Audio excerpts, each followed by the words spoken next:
Well, hopefully we waited long enough so these guys aren't totally in the sun. So we'll get started.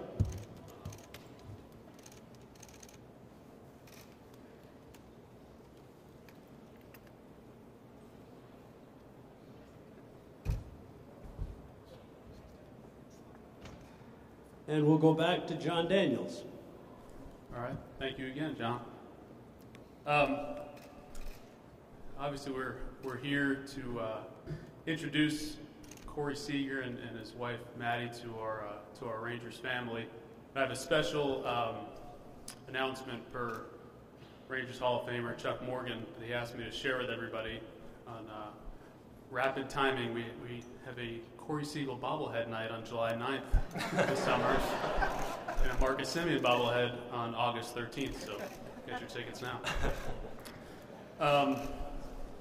That's true, by the way, if you want to promote that. In a continuation of the theme here, we had an opportunity a couple weeks ago to sit down with Corey and with Maddie, and just really impressed by the quality of the individuals. They're kind of what they want to do in the community from a philanthropy standpoint. Corey's goals on the field. Really, what stood out in large part was Corey's and his intensity and his focus in the conversations, the questions he asked. I think you're talking about one of the elite left-hand bats in the game that also happens to play one of the most demanding positions in the game.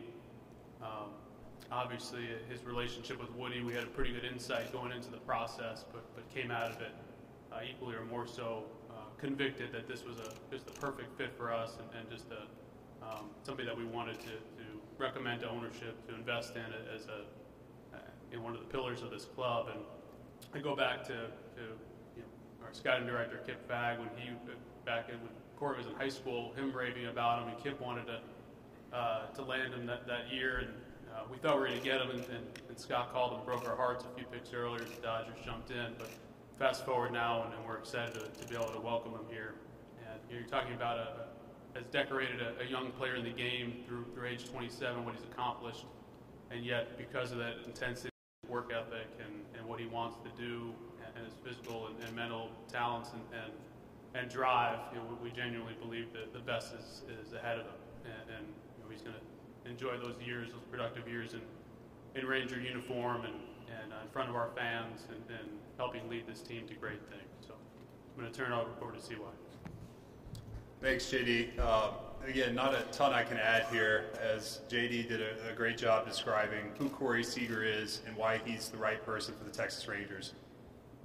Couldn't be more excited to have Corey and Maddie as part of our family. We're looking forward to the next 10 years together and building something unbelievably special and doing things that this franchise has never done. Coming away from our meeting with Corey a couple weeks ago, as JD mentioned, the thing that stood out to me was this intensity that you could feel. The intensity that came through, that exuded in every single answer he had, every question he asked. Corey is someone who is committed to greatness, who is an unbelievable competitor, who does everything he possibly can do to be successful, and inspiring his teammates to be the same. And I think that's why he's a perfect fit for our organization.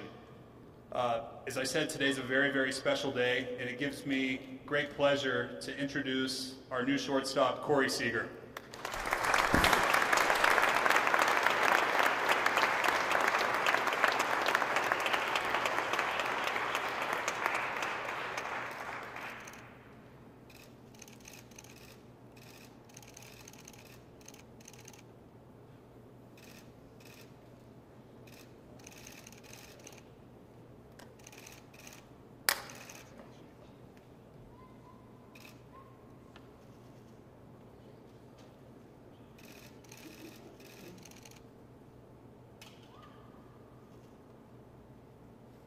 First off, thank you. A lot of kind words right there. I really do appreciate that. I want to thank my wife, Maddie, for always supporting me. Thank the family, both my brothers, Scott, thank you for everything you've done for me and Maddie and our family as well. And just again, thank the Rangers. This is a great opportunity for me and my family, and we're really looking forward to it. Because of the sun. So we'll take questions. Please raise your hands. We'll start with Emily. Corey, when you kind of entered into this process and knew that it was coming, where did this organization fit in? Did the relationship with Woody play into it a ton, I would assume? And kind of how did things evolve for you and for Maddie together as a family? Yeah, it played a huge part. I've known Woody for a long time. He had both my brothers too. And knowing his drive, knowing his effort level that he put forward, and knowing how he wants to run a team and how his vision was for a team, it played a huge part. And then once I got in the room, hearing CY and hearing JD talk, and everybody was on the same page, everybody was aligned in their thinking, and it aligned with how me and Maddie approach our life, our team, our everything. So it was pretty impressive, and we were blown away leaving that meeting. And you're still such a young player, but to have had the experiences that you've had so far in your career, how valuable will those be now in trying to build and get to the ultimate destination here? Yeah, absolutely. I was fortunate enough to be drafted by a team that won right away. You grow up fast, you learn how to be a professional, you learn how to do it the right way. We made that an important thing over there. Bringing a title back to LA was a huge accomplishment. Oh my goodness. Nervous if you can't tell. It was exciting for us. I'm not even going to try to say the word again. But to be able to do that and to learn from those experiences and to be able to grow from those experiences and to be able to bring them over here, I'm very excited about. Let's go to Evan. Corey, how did the Rangers present their case for you to come here to you? And there's some challenges. I mean, I think everybody understands that. But how did they present those challenges of what the team is facing, and how did that kind of sit with you? They were straightforward. They were very open and honest about how many games they lost and where they're at in their organization right now, and where their vision is for the organization. And that's something that we wanted to embrace. That's something that I enjoy. I enjoy the work of it, the grind, the passion for the game, to do it the right way, and to have the right people. It always comes down to people, and these guys sitting up beside me are great people, and they have a great vision for this organization, and I was really excited to be a part of it. Jeff.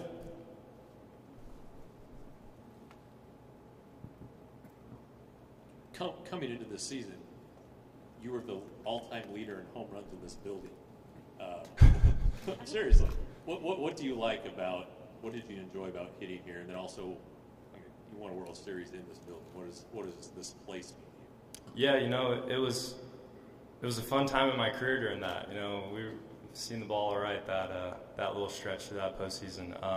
But the place is great. They built a beautiful stadium. They built a beautiful clubhouse. They thought of everything you can think of to need to be able to perform that night.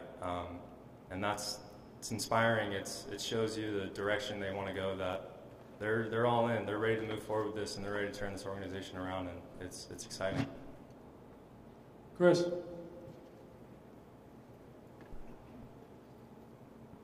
Hey Corey, obviously played on a really good team, the Dodgers, but we just talked to Marcus and the two of you up the middle.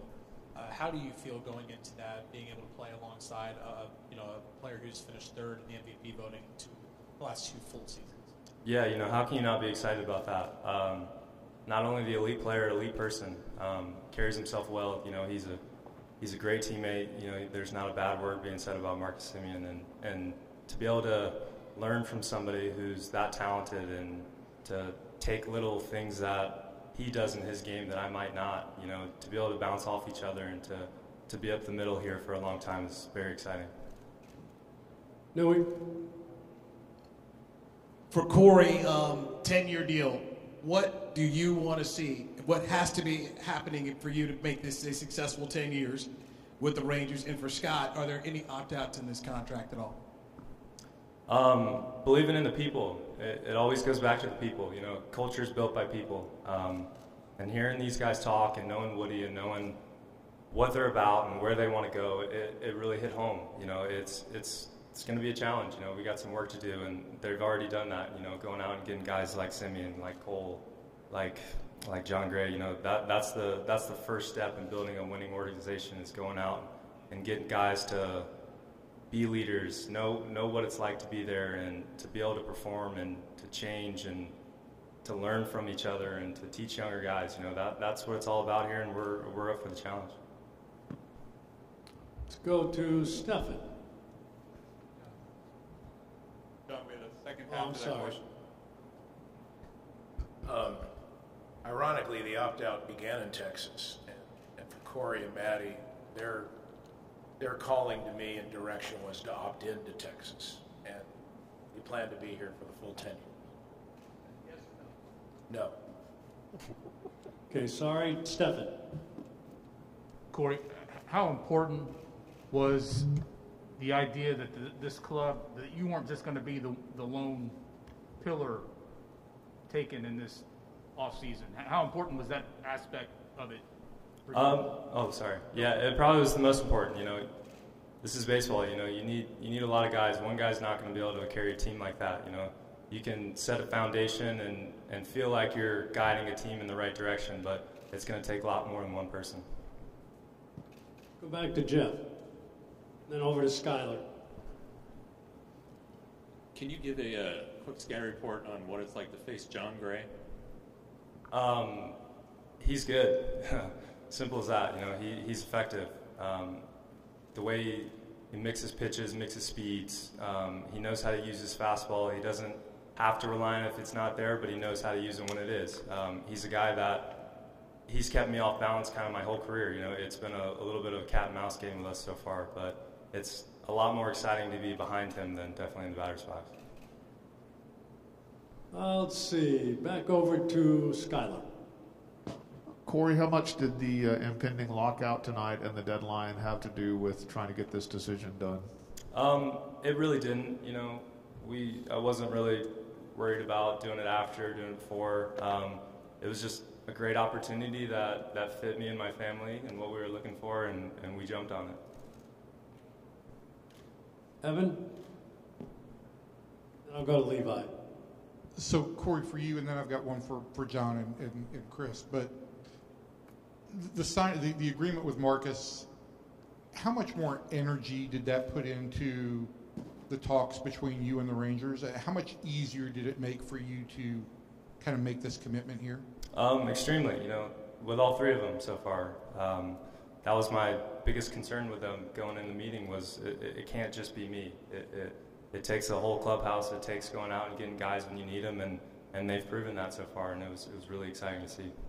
And John and Chris, for both of you guys, when you did get Marcus to commit, and I know you'd gotten Cole already, but when you got Marcus to commit, how much more did you feel like that drove further the talks that you were having with Corey and with John?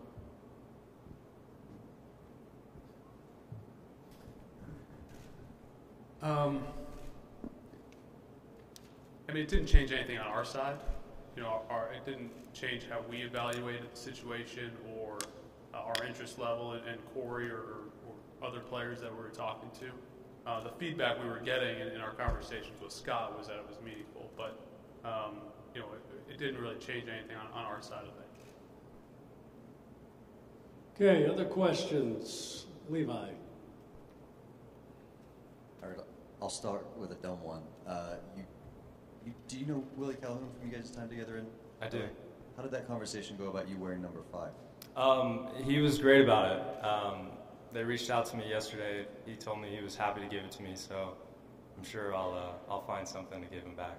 All right. And then, Chris, I just wanted to hear from you, kind of, you know, you guys' background together in LA, and what specifically it was about Corey that made you sort of push for the team to go get him.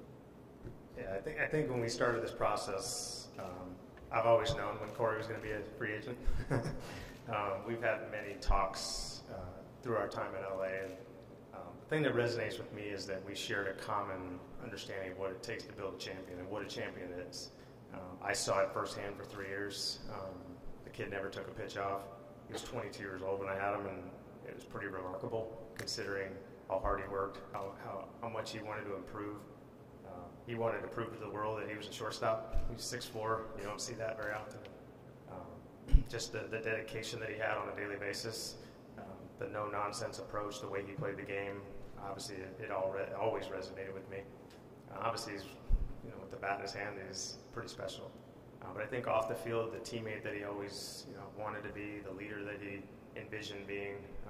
In LA, that we had a lot of guys there. We had a lot of guys that took that role on. But I've always challenged him that he's going to have to take that role. When I left him with some, hopefully, words of advice to try to, push him to kind of take on that role a little more. And, throughout this process, now that it's hard to believe he's in a Ranger uniform right now. I mean, I'm pinching myself a little bit, but there's so much that we share a common vision that this organization and the impact he's going to have, on the field, obviously with his performance, but in the clubhouse is with a guy like Marcus Simeon, with a guy like Cole Calhoun. Honestly, the sky's the limit. I've always thought highly of him. I felt a little bit going into the process that I was going to sound a little bit biased because I had him. So when we get into meetings and I'm pounding the table for this guy, and the thing that really made me happy was that everybody in the organization had him as a top target as well. So that put my mind at ease that I didn't have to pound as hard. Our analytics department, JD, CY, everybody believed this was the guy. This is the best player possible, not just this year, but in any year, to be frank. And obviously, my personal relationship with him, knowing what he's capable of on and off the field, I'm stunned that he's up here with the Ranger uniform on. Other questions, Jared? Corey, I got to. Your brother spent his career playing in this division, obviously a lot of experience with the Rangers. Did you talk to him at all, and what sort of guidance did he give you about this organization? Yeah, my brother's been great about that. He's kind of helped me throughout my career with college, with going professional. Anything that I've ever needed, he's kind of been there for me. And just to pick his brain again on a division he played in, an organization that he's played against for a long time, it was extremely beneficial to have him there. Then you've developed into one of the best left-handed hitters against left-handed pitching. What would you attribute that to? Just kind of keeping it simple. I have a simple approach to the game, and I try and not get too far away from it. There's a lot of numbers out there that are beneficial, and you take and you look at and you study, but at the end of the day, when it's time to go, you try and keep it as simple as possible. Other questions? Back to Skylar. Woody, this is similar to the other question about your background with Corey, but I think slightly different. What is it that you think's most important about all the time you all have together, all that background, as it comes to starting to try to build this winter and build this thing together? I think it just helps, when you're around a guy for 3 years and you obviously coach a guy and you see, what they do every day, how they do it, how they treat people. I think that solidifies your opinion on him. Obviously, you build a database of like, okay, this is who this kid truly is. And I'll be honest with you, and I told him last night this, when we got into the meeting with him, I was pretty nervous going into that meeting, not because of what I was going to say, but what Corey was going to say, because I wanted JD and CY to see, I wanted the people that we had in that meeting to see who Corey is. And I knew if they did, that they wouldn't be able to choose another player. And honestly, to his credit, he did. Matty I know pretty well, and hearing the way he spoke and the vision that he had, and how I know how personally, how invested he will be when we sign him, and how far we can take that. It's pretty special. Jonah. For Corey and Chris, if you could actually elaborate on your kind of personal friendship, relationship, maybe outside of baseball, how long y'all have known each other, family dynamics, and maybe what role that kind of played in you ultimately making this decision. Well, I think he first met Kyle when you were still playing, and then he actually coached Justin first in the minor leagues, and Kyle in the big leagues with the Mariners, and then he came over in 16 with us with the Dodgers. So the whole family knows him. You know, he got a taste of all three of us. Don't make him ask who his favorite is too. I don't know if I want to know. But no, you know, it was a huge part. He's honestly one of my favorite people in baseball. Getting to know him over the years, picking his brain, how much he's helped me, how much he knew playing shortstop meant to me, and for him to have the same drive and the same effort that I did as a player, was as a coach to help, it was huge. You know, it made you trust him that much more and that much better, and knowing that he's gonna always try and help. You know, it might not be something you want to hear. It might be not how you think you should play, different positions, different plays, but having the faith and the trust in him to know that he's looking out for me and he thinks it'll be beneficial, and to trust that and to see it come to fruition and to be able to compete and everything like that. Just it was huge. You know, it was a huge part of this decision for me. Let's go over to Evan and then Jeff. John, can I answer that one too? Sorry, sure. You're good. So yeah, I mean, it's kind of funny how Justin was the first Seeger I coached, and I coached all three. So it's pretty amazing to think that, like, and I know that obviously the family well, I know the parents well, and once you start to get to know, you know, the inner workings of that family, you meet the parents, and you realize, okay, I see why these kids are the way they are. Kyle was tough to coach. He would challenge it the same way Corey did. I'll never forget Corey. I asked him, he's standing up when he threw, and I wanted him to get to throw a little bit more uphill, and it doesn't make sense to me. Like, I need to say it a different way. And I think that's what I appreciated about all of them. They were very curious, but yet you had to come with truth, and I appreciated that as a coach. You never want to just have a player say yes, I got it, and then really not have it show up on the field. But they're very curious. Their attention to detail is like no other players I've ever been around. And just to get the honor to actually coach, and actually manage him now and share a vision with him, I can't wait to pour into teaching him how to lead and take that next step. Because what he does on the field and the person that he is, he doesn't have to change a thing. Corey Seager can be the unapologetic Corey Seager that I've come to love, honestly. And I love that about him, and I don't want to change that about him. But I do want to challenge him in a lot of ways to take on some of the responsibility of how we're going to make a champion. Obviously, this city, this area has been dying for it. It's never happened here. And that is something that really resonated with him, and I know he can't wait to build a champion. We're going to. Evan? For you, this team has committed $561 million this offseason, which I think is an MLB offseason record of free agency.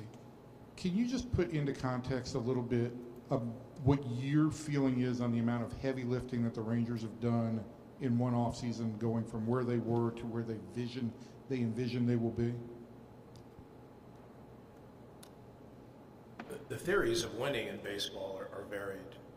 And there is, for each cake that is built, there's a time to put the oven on and say the batter is ready to bake, I guess.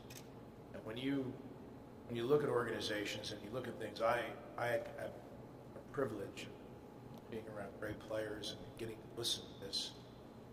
You hope you see the theory of something that is based upon a number of factors. That is probability, the player and character within a locker room to execute championship level play, the desire to develop players below that will provide the depth, and also the confidence from ownership down below that this is something that, while as difficult as it is, momentum flows. You achieve a goal of winning and getting to the playoffs, and then something happens, and then you come back the next year. But the idea of this is that it really isn't about what you do in a moment. It's more about, it just so happens in this moment that the right players were available to fit the design. Because I don't think this group would have taken the steps they've taken if the right players were there. For me, knowing what you want, knowing why you want it, and knowing how it fits the plan It just so happened that these extraordinary men were available at one moment. I credit all of them that they didn't let that interfere with their goal. And most organizations probably would not take that step, even though they would want to. It says a lot that who they are, players, and the fact that they really felt that this group was ready for them at one time. Last question for John and maybe Woody, because both of you guys have used this word on multiple occasions today. You've used the word pillar, and I'm just curious how you would define pillar in these terms. I'd love to. I think when we use that word, I think you look at like just the stable force, in the organization, and I think that what stands out to me with Corey and Marcus is they both want to be that. They're not shying away from that. There's a lot of great players in this game that I've played with, that I've coached, that I've seen, that I've heard about, that don't want that responsibility. They don't want that. They'd rather just kind of do their own thing and be left to their devices and just hey, I'm going to go out and be a great player. But these guys are not only great players on the field but off the field, but they want to have an impact. When you hear a superstar player talk about building and wanting and desiring to build a championship, you're talking about the Tom Brady's of the world. You're talking about the Giannis's of the world. Like they're different. And for us to get two in a 24-hour time period, two that I personally believe are the best in the game at it, it's pretty remarkable. And so I think to answer your question, like a pillar is not something everybody wants to be. A lot of people don't desire that as a great player. The fact that these guys want that and have come here to be that speaks volumes of who they are. Jeff. In anticipation of a stoppage, have the Rangers given you any programs to follow or anything they want you to work on? Then also, isn't it kind of weird that you've got this new team, you're not going to be able to talk to anybody? Yeah, me and Woody were talking about that yesterday. It's funny, you're signing and then the next day you're shut out. But they've been great. They've been up front with me from the start.